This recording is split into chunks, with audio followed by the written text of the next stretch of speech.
Hello and welcome to 15 Minute Gamer. Don't forget to hit that like and subscribe button for more videos, and for as little as 99 pence you can now join. Just click the join button above. Hello fellow citizens, welcome to the Verse. My name is Tony and this is the Star Citizen Alpha 3.10 PTU patch note video. It's finally here. Thank God I've been waiting for this for ages. I'm working away next week and I was like, I bet you it comes out when I'm not here. I won't be able to cover it. So, no, it's out early, yes, so that's all good.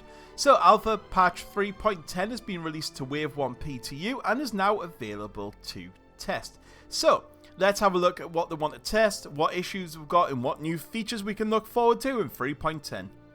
Let's start with the testing focuses. So ship flight in and out of atmosphere, updated building block ship UI for flyable ships, high speed combat changes, turret gameplay, Origin M50 improvements, Electron FPS weapons and Electron Damage, body dragon, citizen trade nap, new targeting method, and delivery mission improvements. The last one's the one I'm most excited about. I'm kidding, but you know me, I'm a delivery driver, so yeah, I'm looking forward to earning more money on that for sure.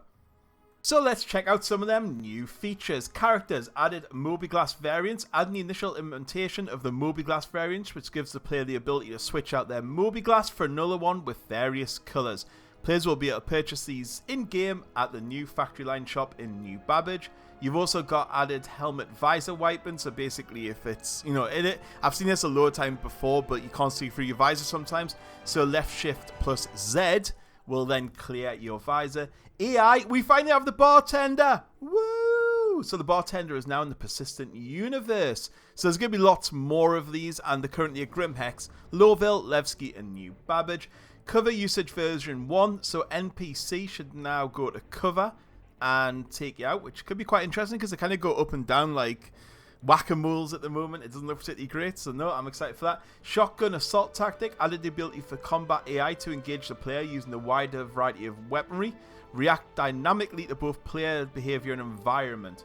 Gameplay, we've got the player trade nap. This allows you to send money to each other. We've got body dragging, so if you knock someone out, you can then drag their body. The idea of this is for bounty hunting missions, you'll put them in your pods and then take them away. Thruster efficiency curves, jerks, and aerodynamics. We've talked about this a lot. Thruster efficiency basically means you're going to handle differently in atmosphere to in space. So if you take a massive big ship in atmosphere, it could handle a lot differently than when it's up space. And if you've got a more maneuverable ship like the M50, you're going to be able to handle better down there. Aerodynamics, so they've now got surfaces. So you'll notice ones with wings will handle differently. And if you break a wing off, for example, it's going to have a bigger effect on you. And jerk as well. So basically that's just in the atmosphere, will make them smoother and more weightier. Acceleration changes, that sort of thing. We also have Electron Damage, which is Electron's new type of damage. We've talked about this before, where you'll be able to stun enemies, but you can also charge a weapon and have it go across multiple enemies if they stand together, that sort of thing. I'm very sure within our videos I'll be hit with that at some point. High speed combat's changing, so basically you've got to keep to your SCM speed. If you go over, your weapons are going to take longer to lock and that sort of thing. Ships in. There's high-tech hangars, so New Babbage will have new high-tech hangars. New Babbage Shop Edition, so we have some kiosks in there where you can get these little cool toys. Can't wait to get one of them. And the new factory line store as well. Planet Redrop, so you got height maps changed on planets. We've got ocean shader improvements, so the oceans will look better. Quantanium mineable unique visual material, so they're going to look a little bit different when you're looking for Quantanium, which is obviously if you get that, you can earn a lot of money. So yeah, there's all that. So they've added LODs to Port Olisar, added infantry outposts around Microtech. Gameplay, we've got delivery mission improvements, we've got more prison missions. We've got a law system with impounding improvements, so basically if you PAMRAD, you'll get a bigger fine and impound than you normally would. Restricted areas V2, so basically now when you try and land, there'll be a visual thing on your HUD and you have to follow it to go in, so that should stop your ship being autopiloted into the ground. And there's also a HUD rework, especially with inside the Gladius, so I'm excited to check that one out.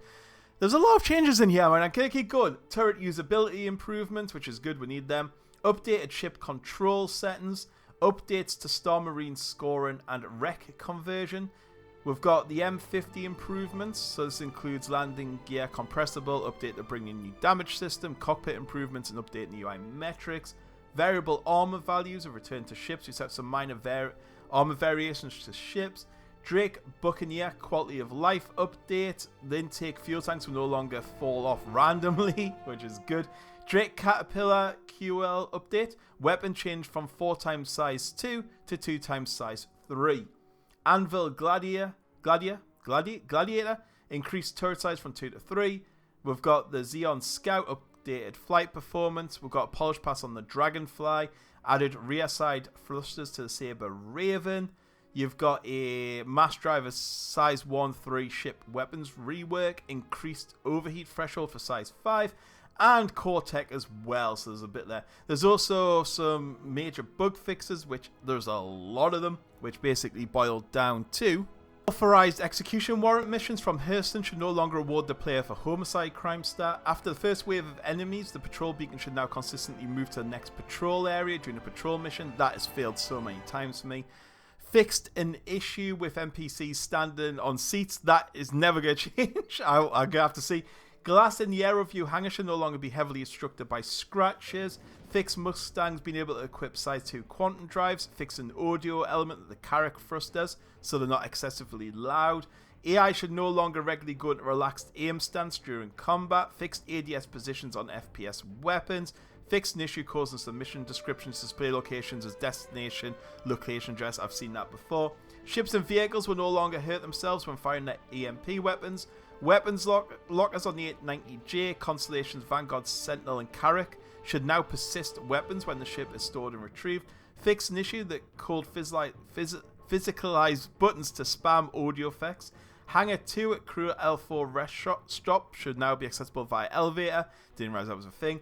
Starfarer Gemini should no longer spawn the interior damage state. There should be no longer a 5 to 7 second delay when firing no torpedoes on the Eclipse. Players should no longer become trapped in the kitchen table on the Origin 600i. And fix missing areas of gravity on the surface of Delmar. Those areas, I wish I knew about that. And there's also fix 5 client crashes and fix 1 server crash. Wow, that's a lot, isn't it? There's a lot of things to come in this game, a lot of quality of life improvements, and I'm excited to try them all out. Anyway, guys, I hope you enjoyed the video, and I'll catch you all later. Goodbye.